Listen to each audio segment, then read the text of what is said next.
It's now time to continue our Aston Martin birthday celebrations. I've already experienced the company's brand new four-door supercar, with Tiff wringing the neck of the new Rapide S. Now I want to delve into the historic heart of the company. From 1957 to 2007, this Newport Pagnell site was Aston Martin's global HQ. 15,000 cars rolled out of its gates.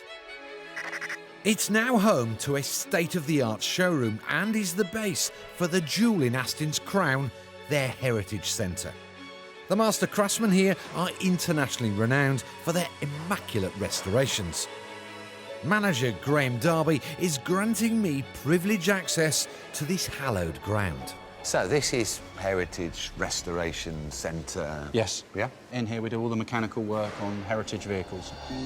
Every type of Aston ever made has visited this workshop, including this Thunderbird-style Lagonda.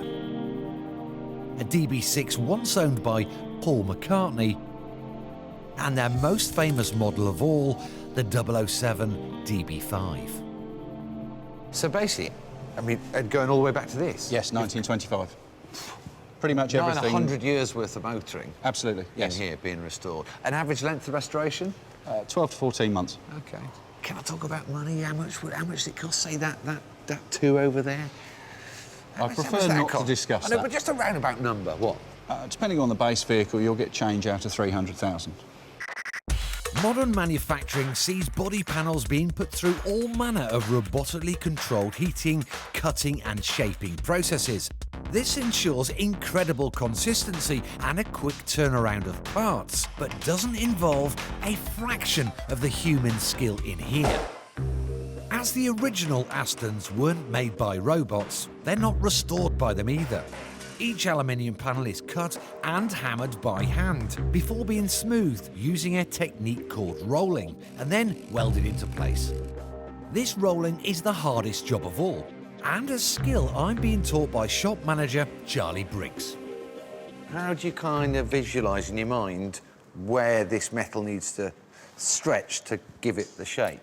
OK, well, for this instance, and any panel that we do, like a new panel that we haven't done before or regular, we start off literally with a piece of vinyl like this. Yeah. We'll lay it on the shape that we want. Yeah. And then we'll just let it settle down, and this will tell us, just by looking at where it puckers up, where there's too much material or where there's not enough material. So there's obviously a bit too much there. Yeah, so there, where you've got that Yeah. pucker up there, there's too much.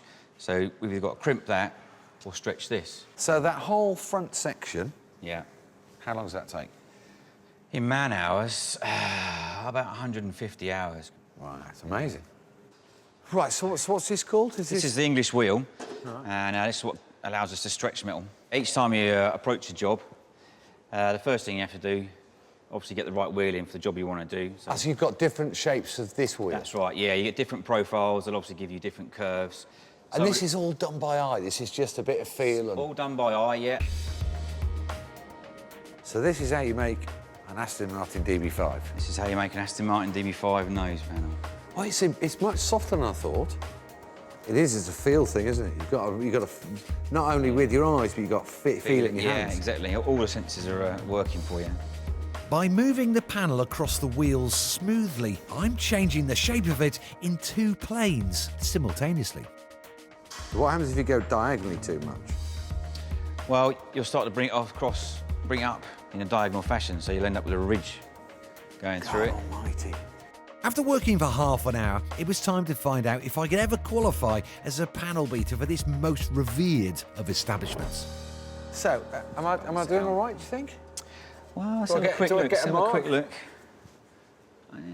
It's not too bad. I mean, for a first attempt, I think I'll give you a 7 and a... Yeah. 7 out of 100, that's a good score. Not a bad first go, but I don't think I'd ever have the skills to work on this. A very famous DB5 that was the Heritage Centre's biggest ever project. You're probably thinking that this is James Bond's DB5 from Goldfinger and Skyfall. But I've got a little secret for you. Despite both films apparently using the same DB5, they were actually different cars. This one was used in in Skyfall. But it was painstakingly restored here at Aston Martin to be an exact replica of the Goldfinger car. And I think you'll agree, the detail is mind-blowing. They say you should never meet your heroes, but later I'm behind the wheel of Bond's car and I'm hoping it'll blow my mind.